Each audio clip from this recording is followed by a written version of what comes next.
My Burbank Talks presents another episode of Meet the Candidate, the show where we invite anyone appearing on the Burbank ballot in the 2024 election to join us here and give our listeners a chance to learn about their background and the issues important to them.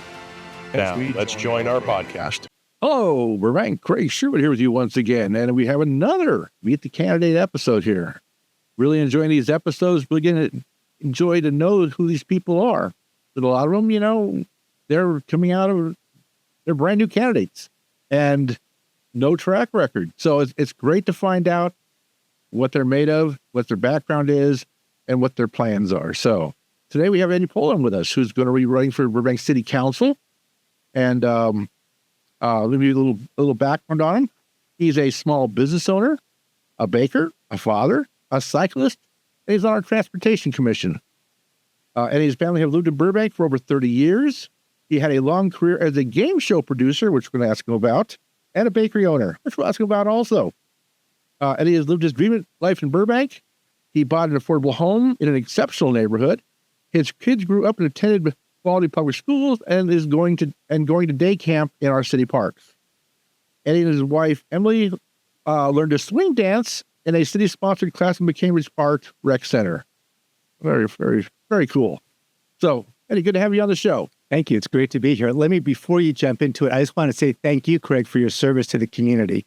Back in the day, the LA Times had a Valley section. The Burbank Leader used to be a full newspaper, and now we're kind of down to, you're like the last one standing. So thank you for, Burbank needs to have some sunlight shine on it, and I think you're someone that can do that. Well, I appreciate that.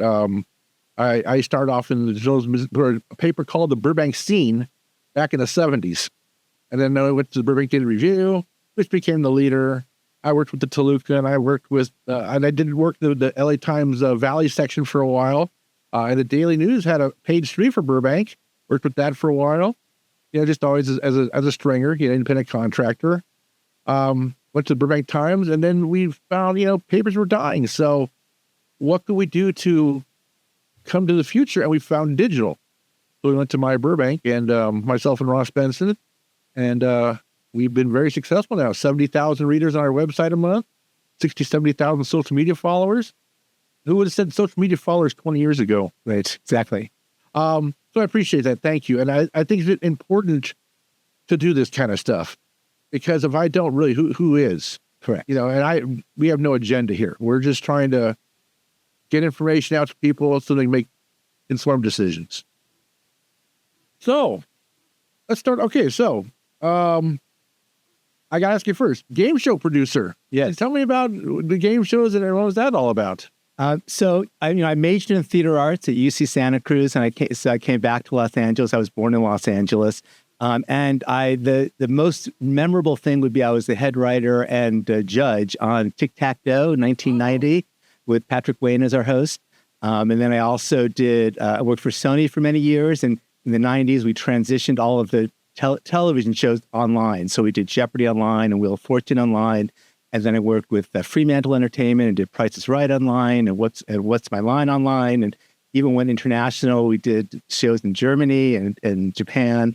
So I spent many years writing the questions and then also producing the shows. Oh, so you're the ones who kept us stumped at night saying, wait, I know that. Oh, what's that?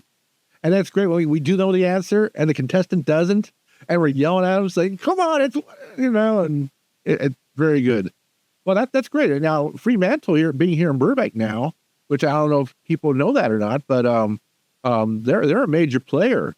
Yes, they are. In game shows, also in reality shows. American Idol, of course. Yes.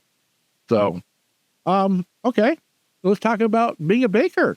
So in 2003, my wife and I took a leap and returned to a family and personal passion when we purchased Continental Kosher Bakery. The big background is in 1920, my grandfather, Philip Levinson, opened up our first family bakery in New York City. He was an immigrant from Russia, came here and opened a bakery.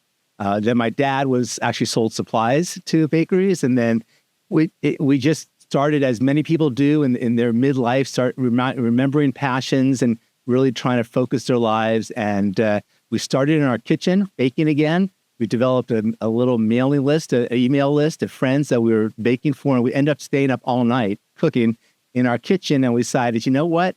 why don't we like actually see if we can rent a facility and make this a real business? And in my search, I walked into a neighborhood bakery and I talked to the owner. I said, I just want to rent your bakery for a few hours a week. And he looked at me and said, no way, but I'll sell you the bakery.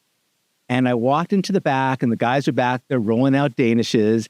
And all these memories came back of when I was a child and my dad would often take me. He had an emergency. He had to deliver a bucket of filling to somebody and he would take me with him. And a little kid in a bakery is amazing. And I just was overcome by the joy of it. And I said, let's do it. And that started 18 years of being a baker. A little kid, grown men are excited with bakeries. How do you not smell fresh baked bread and just want to grab some right there and eat it? I mean, you are in very good shape. If it was me, you can see where my love goes. I love the bakery and the pastries and everything else, and I don't even own or work there. So, but how do you stay away from testing everything? Well, you don't stay away from it. You can't, but everything's in moderation. And I'm also an avid bicyclist, and that's sort of part of my story of how I got to this campaign. But I bicycle everywhere. I do it for exercise. I do it for recreation. I do it for shopping. I have panniers on my bicycle, and I'll bike down to Trader Joe's and fill up the panniers and bike right back. Okay, so you say your inspiration for the campaign really is bicycle riding, and so talk about that. So when I owned the bakery, one of the great things about it, our bakery was in North Hollywood, and I used to commute by bicycle really every day from my home to the bakery. And it was great because a lot of that is along the Chandler Bike Path, which is an amazing protected bike path. That's an amazing asset to the community. But the bike path ends and then you're dumped out on the street. One day coming home from the bakery, I was driving down Burbank Boulevard and a parked car flung open their door, set me flying into traffic, 2 broken ribs and a punctured lung. And as I came to laying on the asphalt, there was a guy standing over me saying, I almost ran you over. So it was a near-death experience that got me very upset. It got me upset that I was risking my life just riding a bicycle on a city street. And that got me activated to become a safe street advocate. And that first led me to win an appointment to the Transportation Commission. And then I'm a co-founder of Strong Towns Burbank, which we can talk about a little bit of what that's all about. And then now to run for city council. I will echo your thoughts about bicycle safety. I grew up in Burbank. My first bike was a Schwinn Stingray. Did my paper routes with it and everything else. And I used to ride my bike everywhere. Over to Stevenson, everywhere I used to go, I rode my bike. Now I'm scared to ride a bike because it's not so much. And even I look at Verdugo, and they put the bike lane in, and it's only one lane of traffic.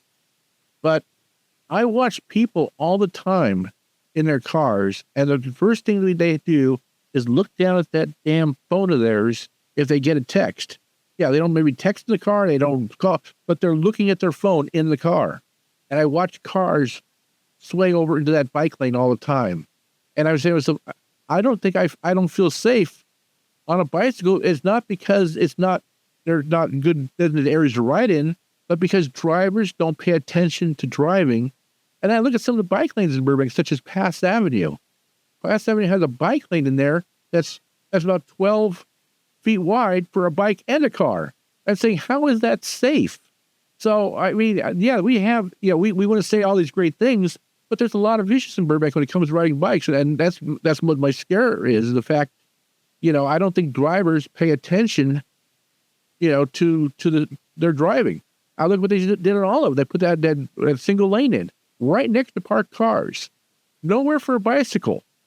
And I said, why not put a bike lane? Oh, well, Orange Grove, the next street over, is a designated bike lane. I go, but that's a small street.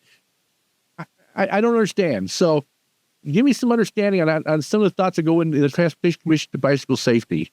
So I'll start by saying, Craig, you are like 60% of Americans. They don't ride a bicycle because they're afraid they're going to get killed. That is just a fact. They've studied this. And, and anyone knows this, that how dangerous it is. So certainly Burbank has great stretches of good bike paths, but they're not connected. And the challenge that we really have is to connect those paths, because I liken it to when we built the freeways, If we built freeways like we build bike paths, we would have built 1 mile of the 101 freeway, stopped, and asked everyone what they thought of the 101 freeway, and everyone would have been outraged.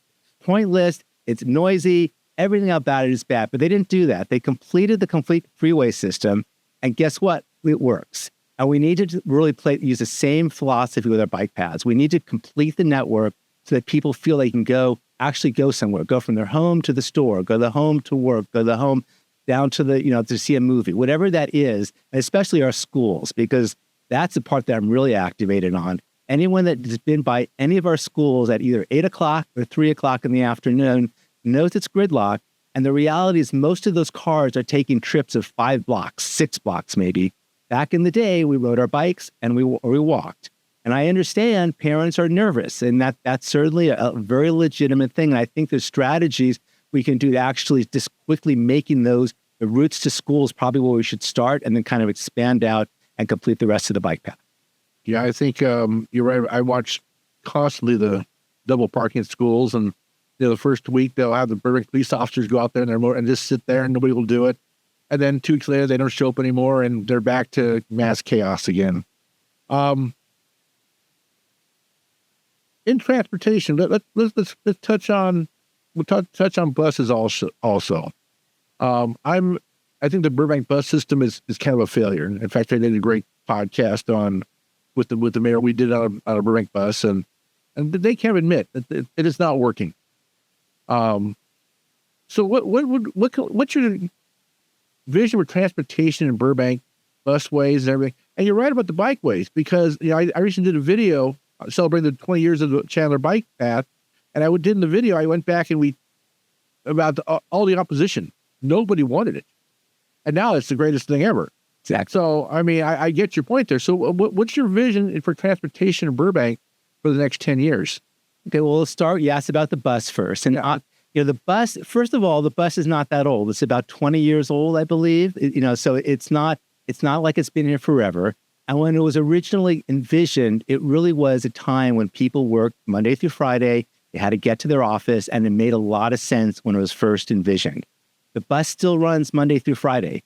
It's still running that basic same schedule, and all they've done is they've changed the routes, and we all know the buses drive around empty. Right, but also do they serve the hill? They don't serve the hill area whatsoever. They don't really serve the citizens of Burbank. So what would you do to change that? Well, I think the way I look at it is that the Burbank bus should be focused on 2 things. It should start with serving our community. I think there's a lot of opportunities for connecting our businesses. We have great business corridors, particularly everyone loves Magnolia Park. There's parts of Olive that are great, and I hope one day Glen Oaks joins them in revitalizing. But I'd love to find a way of doing something that would get both residents and visitors around our town. And we have so many interesting things, like we have vintage shops, for instance, and we can maybe even start doing thematic things of actually making it kind of fun, taking people around and trying to organize trips and try to give people a chance to experience Burbank in a little different manner than they normally do. So that's one piece of it. And the second piece of it is we need to better connect with the larger region. So we should really look at exactly what the traffic patterns are, where people are going, and how we can supplement what Metro does. Okay, so when cars and buses collide, we all love our cars and face the buses just don't get us where you want to go, to the locations. BRT, the bus rapid transit coming in on Olive Avenue. I'm sorry. What are your thoughts on what's going on there? What should happen? Well, it's interesting because bus rapid transit has obviously been a lightning rod in our community. We have many people that have spent actually the last several years. This project has been in development for over a decade, I believe. So it's a very slow moving project. Obviously, the COVID kind of put a pause on it. But what's interesting to me is when I first looked at the bus rapid transit, because I've been on the Transportation Commission for 2 years. So the previous commission had really dealt with it more than we had. But then this past March, the council was going back to finally signing the final design phase and agreement with Metro. So at that time, it came back to our commission and we really started looking at it. And when I took apart the plan, I saw that the plan was fatally flawed. And this is why it was fatally flawed. The bus goes over the Olive Avenue Bridge, and the original intent was to put a bus stop on the Olive Avenue Bridge, which would all of a sudden create a multimodal transit center, because that's where that right below it is our Metrolink station. And that's the type of thing that could actually activate both the bus line, activate the train, get people connected to the airport, and possibly be a really igniter to revitalizing our downtown. But here's the problem. They couldn't put the bus station on top of the Olive Avenue Bridge because if they park two of these electric buses on top of it, electric buses weigh significantly more than a regular gas-powered vehicle. If they park two of them on top of it, very good chance that bridge would collapse. The city knows this. We all, the people in the know, in our transportation department, have known for years that those are substandard bridges. They were built in 1958. They're steel superstructures that are starting to rust. If you've ever walked across, because they're two bridges that are sisters, right? Magnolia and Olive. You know, a big truck going by and you stumble, you're going to be lying on the 5 freeway. So it's dangerous just for that. You cannot ride a bicycle over it because it's not quite wide enough, and people speed because it's like a runway. They're ready to go and they speed. So they're very dangerous bridges. But here's the problem: the bridges are actually owned by Caltrans, and Caltrans has a rating system. The lowest is poor, so poor bridges get fixed. They consider our bridges fair, so they're not going to get fixed. So that's so we're kind of stuck. But if the bridge is part of a multimodal transportation center, all of a sudden we can unlock federal, state, and county dollars that would actually make it possible for us to rebuild the bridge. So so when I look at bus rapid transit and the BRT, we have to start there because I don't want to be alarmist, but someone's going to die on one of our bridges. And this should be a priority for our city. So in this context, I sat down with David Kriske and I said, look, we all know this bridge is dangerous. And Dave shared with me the history that I think it was about 10 years ago, there was an initial effort to actually get the funding to rebuild the bridge. They were unsuccessful. They ended up having to give back some of the money. But he told me, we have $10 million in an escrow account for Measure R funds that could be used for that.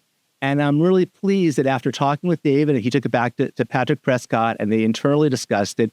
And now in this year's budget actually includes money has been requested and will be used to start the design phase for those bridges. So obviously $10 million doesn't get you a bridge, but it gets you started.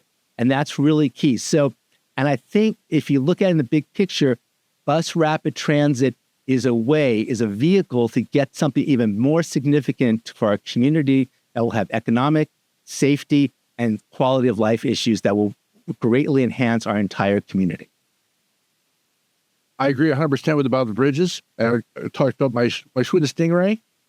And if I'd ever went uptown back when I was, even 12, 13, 14 on that bridge, I was scared to death back then.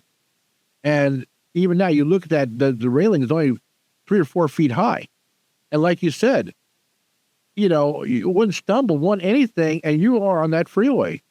Yes. I also recently heard that a Glendale commissioner who sits, I think, on the Metro board tried to put in an amendment saying that, they would put no money in toward fixing the bridge in Burbank. And I said, well, thank you, Glendale. Yeah, exactly. We appreciate that. But yeah, you are right. Those bridges need to get improved. And to put a transit station on all of it would greatly increase the size, the width of it also, I think, too. So yeah, that would be a major undertaking. Oh, yeah. The initial, when our city transportation department 10 years ago first costed out, they were looking at $60 to $80 million per bridge. The reality is we're probably closer to $100 million. So clearly way beyond anything Burbank could ever do. And it's even beyond what Caltrans would be willing to invest. But again, we have an opportunity. There's so much money flowing towards connected community infrastructure projects. And all of a sudden we have a prime project and we need to take advantage of that. Well, maybe the infrastructure projects the government is trying to do right now that might down the line. I don't know if we got in this round, but maybe down the line. Okay. That's one of the easier questions. Let's move on to something a little difficult now. Excellent. Homelessness in Burbank and everything associated with that. What are your thoughts? How are you going to improve that? What are you going to do to help get people off the streets? Give me your opinions on that. Okay. I mean, I'm a longtime Burbank resident, so I know, our history hasn't been great in this regard. But in the last 2 years, things have started to change. With our new homeless services center that's being built by the Transit Center, that's an amazing first step to actually provide services here in Burbank. And then the mental health professionals are now working with the Burbank Police Department are also going to be a great help. So I think it's a combination of compassionate policing and ideally, because I'm thinking back, the thing that made the news recently with the unhoused person that our Burbank police dropped off in front of Paul Krikorian's office. And I stepped back and saying, why were the police officers having to do that? Because this wasn't a violent situation. I understand that you don't want to just send out a social worker unprotected, but I would have loved to have seen more of a social worker situation that would have dealt with it. I think it would have de-escalated it. I think the optics would be better because that's half of it, right? We know that. So he knew that too when he put that video out. Yes. Yeah, 100%. And it's so easy because everyone loves to jump to horrible conclusions. I know that we have, again, Burbank Police has a history that maybe is not shining, but today is an exemplary police force. And now, we should honor their service to our community. And again, I think they're making a lot of efforts, but they're put in really untenable situations. And it's not just the Burbank Police, by the way, because the paramedics are in the same situation, because oftentimes they're going to recidivists. They get calls from the St. Joe's waiting room because the hospital will not give them their Narcan or whatever they're looking to get. And they know if they call the Burbank Fire Department, they're going to send a paramedic to help them. And all of a sudden, our vital resource of a paramedic, if somebody has a heart attack on the other side of the city, we only have 4. We have 4 paramedic vehicles. Okay. And if one of them, that's 25% of our force, is now sitting there in the parking lot of our hospital. And that is a complete waste too. So I think we have to balance both serving the community and also serving the entire community and not just, one piece of it. What about now? How are we going to improve that though? Because I think we have 2 Met teams and we have the Street Smart and everything else, but they're not working all night long. They're not working in most times. We don't have, it's not a very large resource. It's all great to talk about, we have this and this and this, but if they're not available and they're not around, how are we going to get, would you want to put more into the budget to get more facilities like that, more people out and around during the day and the night? I mean, any thoughts on that? Sure. I'm a small businessman, and I know what it took to meet payroll every week. So you can't, there's a lot of dreams we all have. And the reality is we have to look at resources and we have to look at, what the needs are. And sure, I would love to live in a situation where we had unlimited resources for everything. So I think we have to really take a hard look at it. We need to really do it collaboratively in terms of city staff, in terms of professionals, in terms of really, and community leaders coming together and really trying to identify it. Because obviously, this is not just a government function, this is a community function. And I know that we have many great institutions here, religious institutions, social welfare institutions. And I think we have to start learning to better harness the resources we have in this community to better serve our community. Agreed. Turn the page. In your bio, which I read, it was interesting you used the word affordable. He fought an affordable home in an exceptional neighborhood. And I'm happy. Because that's the dream. So let's talk about rent control in Burbank and affordable housing. Okay, so those are 2 big buzzwords right now. So what are your thoughts on rent control? And all they're doing right now, with the studies and everything else. And how will you get more affordable housing? Because we're SB 35 mandates that we have to include X amount of units by, in 2 or 3 more years. So what's your thoughts on that? Well, I'll start by saying rent control is a Band-Aid. It's a Band-Aid to address a crisis, an immediate crisis. The reality is we should be looking at the policy of where we want to go. And where we want to go is, I believe, and I think most Burbankers believe, that the market, if properly developed, if there was enough housing units available, the market can self-regulate. And we need to move towards that. And not just, the SB 35 buildings, they are what they are. But I think that we need to start encouraging what I call gentle density development, the idea of 3 to 5 story buildings that are mixed use with retail on the ground floor, units above. And I think that actually is a pathway to unlocking the potential of some of our major streets. I live by Glen Oaks. And Glen Oaks is a first of all, it's a freeway. It's a very dangerous stretch of Burbank. And it's lined by buildings that are all built after World War II, essentially. They're single stories, small structures with parking lots in the back. And I think there's a huge potential to redevelop those areas in a way that doesn't actually touch the single family neighborhoods. Because I live in a single family neighborhood. I know you do too, Craig. And what someone told me on the campaign trail, and I firmly agreed with, is that the sanctity of the single family home is really the core of what Burbank is.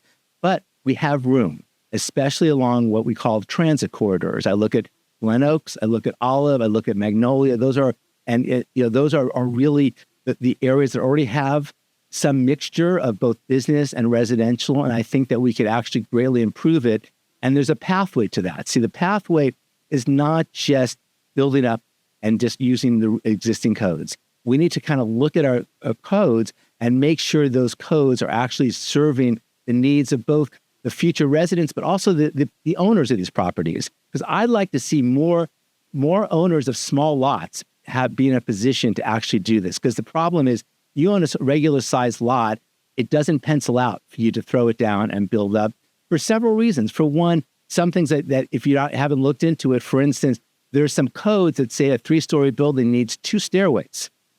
And I think you and I know that seems more than we need. And these are codes that are relics from the 1900s when there were fires and it was a much unsafe situation.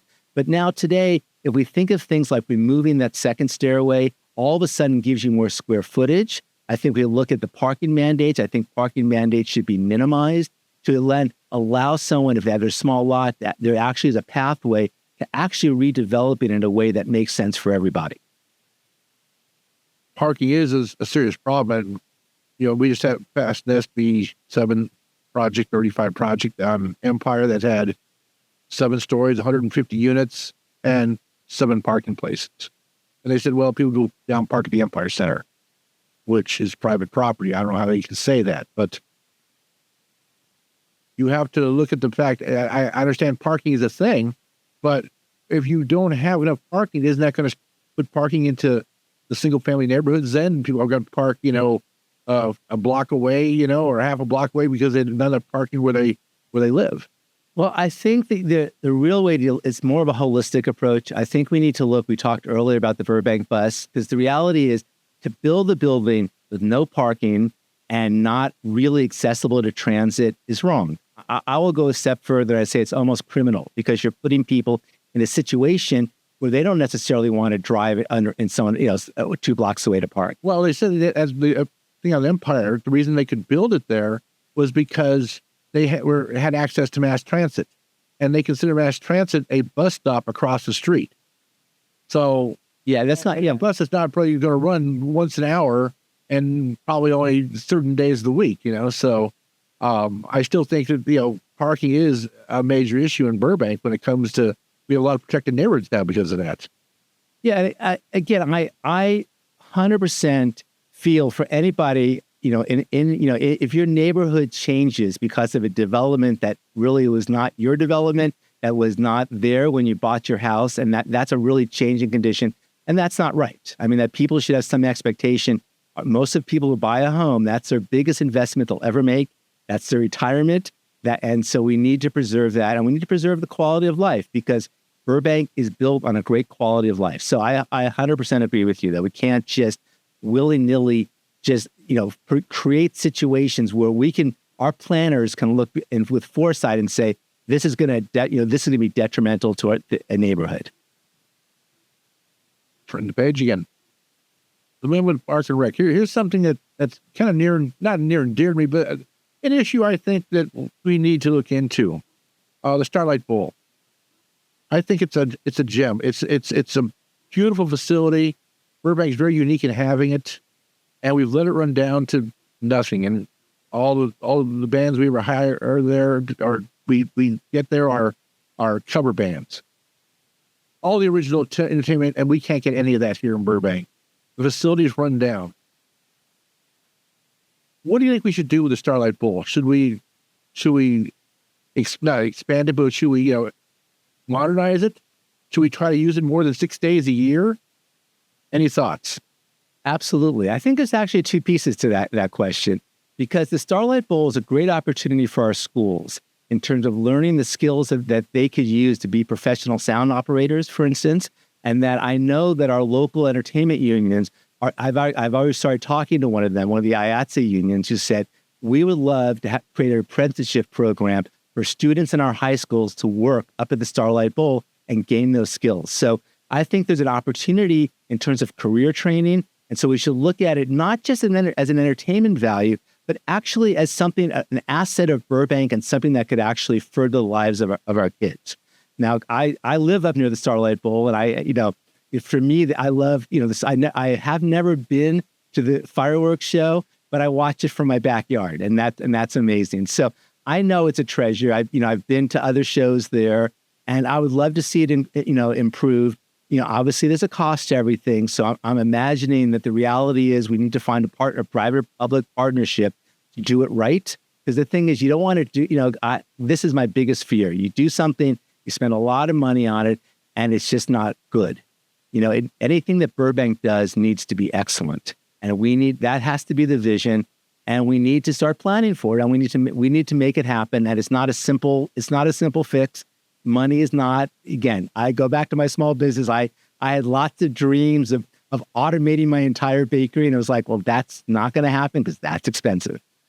I feel that if you modernize the bowl and you brought in the good mid-level acts that you could bring in, you would be able to increase ticket prices to, pay for the bowl. In fact, make a profit every year. It makes a small profit now with really no shows and very few sellouts. And as far as traffic, I think you do like the Greek Theater. You have parking areas near Glen Oaks, and you shuttle people from buses. So I think it could work. And I just think it's a shame that we're letting that just keep deteriorating every year after year. So also in Park and Rec, we have a situation now where they're looking to take out hundreds of pine trees, and very few have been deemed dangerous. They're just going to take them out just because, well, they're going to become dangerous someday. What are your thoughts on that?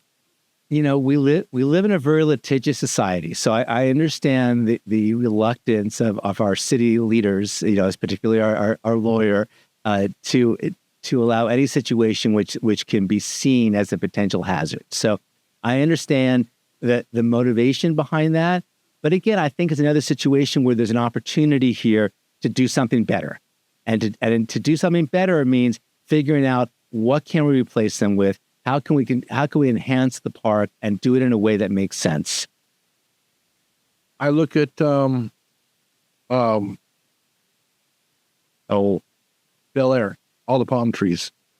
And if they said next week we're going to take all the palm trees out because they're going to fall down one day or whatever's going to happen, I just don't know if that's, you can replace them with little baby palm trees, and then 3 generations later, we'll see real palm trees again. So I think people in Niagara are very upset for a good reason that they're going to lose all their trees and replace them with sticks. And again, I think that I go back to the litigious world we live in. Because, for instance, the Empire Center, when that was permitted, that parking lot was supposed to have a shade cover on it. And they never followed through in it for the exact same reason. They're terrified that someone's going to get a branch on their Mercedes and they're going to get sued. And we end up with this heat island in the middle of our city. Yeah, there's also traffic mitigation things that we're supposed to do also, which they still have not done to this point. Let's move on to police and fire. What are your thoughts on the strength of our departments? Would you do anything to fortify them or or just give us on public safety. Give us your thoughts on that. Public safety is probably the first thing on anyone's mind. I mean, if you're choosing to a place to live, you're looking for someplace safe.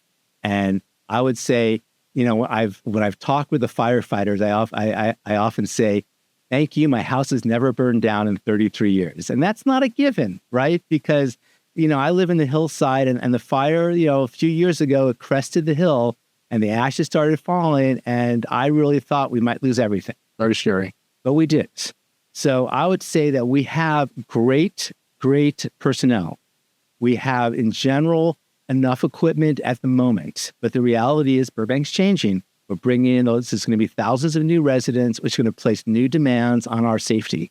And those have to be met. And they have to be met on two sides. One is, the key is you need to retain your personnel because they develop such a deep understanding of our city that a new recruit is never going to have. And it's going to put people in danger. I mean, we have a lot of buildings with odd numbering systems.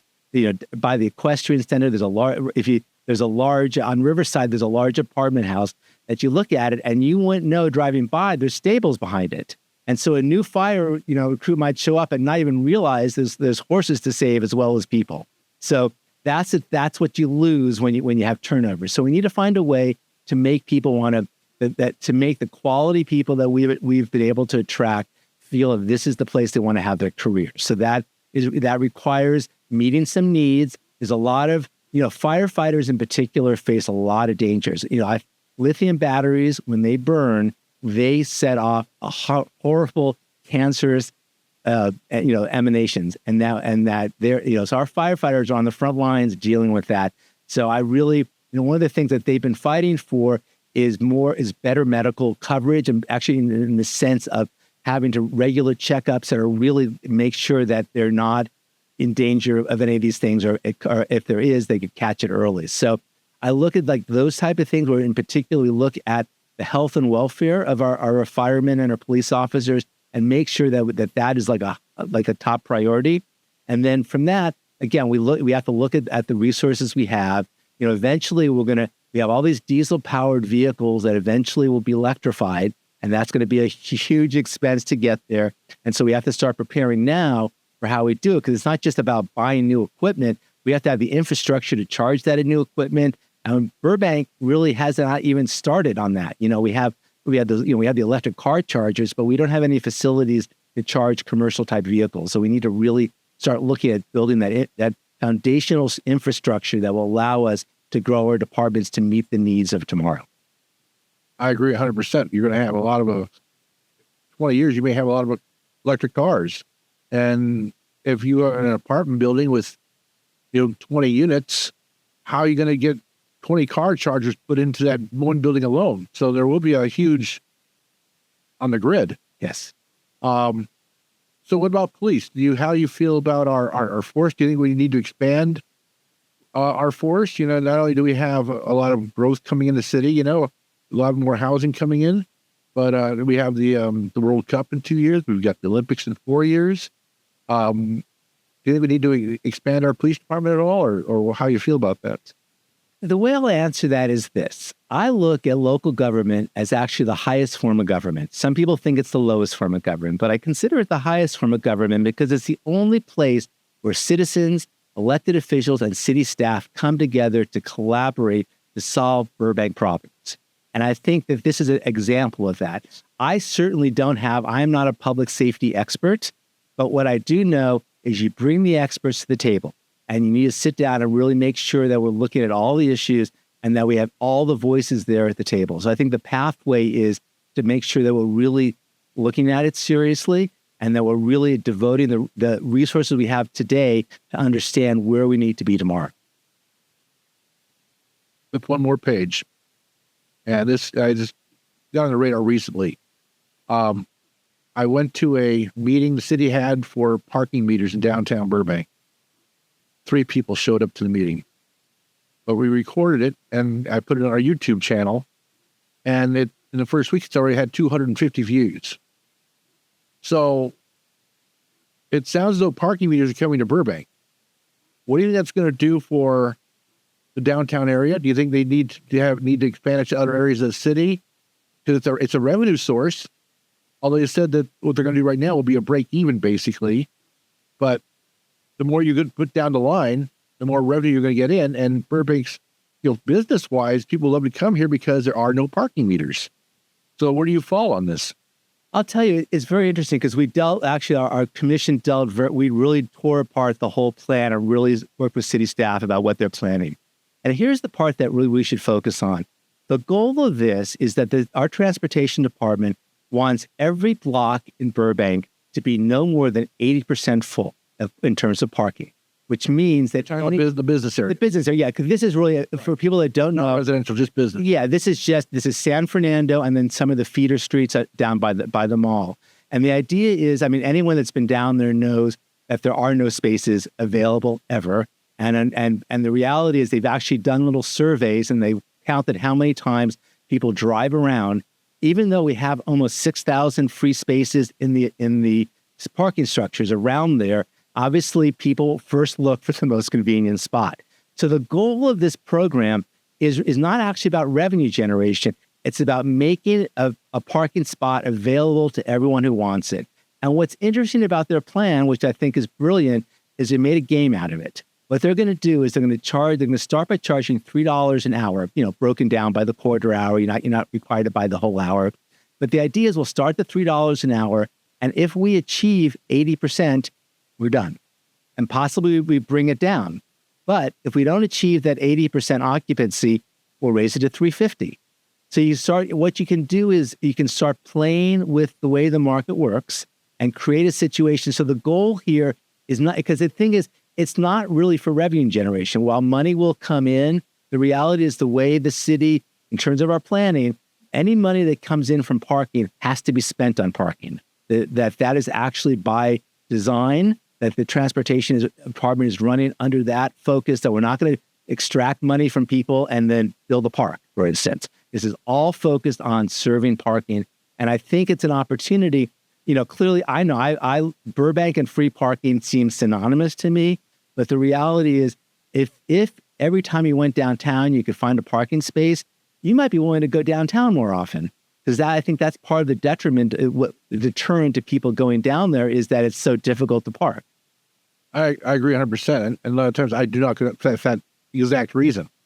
But on the other hand, while you're talking about not making revenue, I think they're looking at maybe expanding that to the parking structures also, because those parking structures are 30 years old and they're starting to fall apart. We all know how the elevators are nearly death traps in those things. They break down all the time. They need to be, redone. The structures need to be modernized. And once again, that would come out of the city budget. So I can see where they can think about parking meters in other areas with that revenue going into fixing those facilities. It's interesting because I look at those parking garages. I agree with you. Anyone that's used them knows that the elevators go out, and there are issues like that. And again, that's a mixed use opportunity. I would love to find a way that we can find a development partner that would work with the city to put housing and parking together. And again, it's an opportunity to take a piece of city infrastructure that's really not serving us well and reimagine it. Let me give you an example. At Burbank High School, they built, not so long ago, they built the big parking structure. That's become a crime magnet because it's just an empty structure after school's over, and there's been problems there. If that had been envisioned as a mixed use, there would be people there all the time, and it wouldn't just be an empty structure. It would actually be a piece of our community. So I think that I would like to see a little higher level thinking by all our planning staff and looking at not just, okay, the zoning says this. We should look at what the community needs and what will actually enhance the community. Because again, I look at that street, it's behind the old, behind the old Kmart. And it's obviously we're waiting for it to be redeveloped, but it's not an inviting part of Burbank.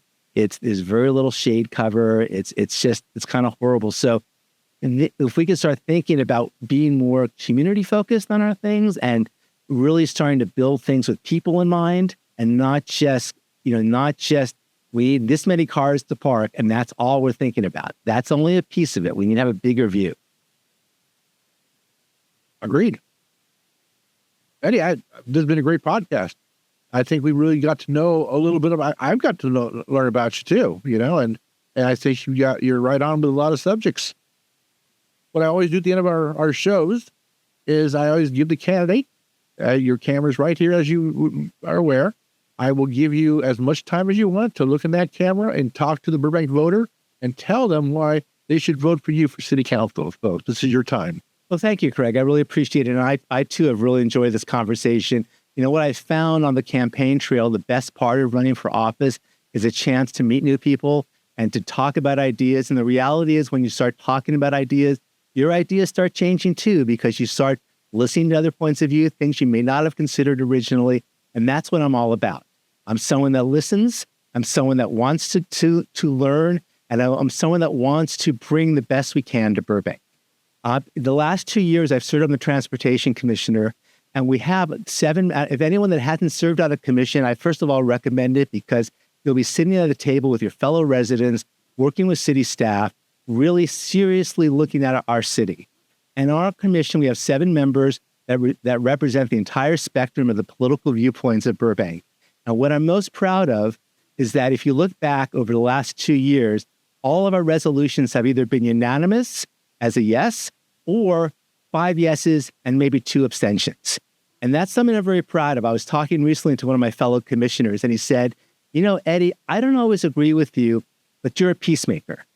And that's really what I felt I brought to the commission and what I would bring to city council. That I'm a peacemaker, because the reality is we have lots of views here in Burbank, and there's not a right view and there's not a wrong view. There's just a Burbank view. And I think when you get down to the bottom of what everyone wants for our city, I think of 3 words. They want a Burbank that is safe, they want a Burbank that is livable, and they want a Burbank that's inviting. And so our challenge is to find those pathways to get there. And I know that I'm a baker, so I'll tell you, I think we have all the ingredients we need for a perfect Burbank right here. And I like to share a little story that I always tell at the end of my stump speech, is that I owned my bakery for 18 years, and not a day went by that someone didn't ask me for a recipe. In fact, people often offered to buy my recipes. And I always told them they're asking the wrong question, because a recipe is a list of instructions you can find on the internet. What you need is to find a baker, a person who can take a list of instructions and make something delicious.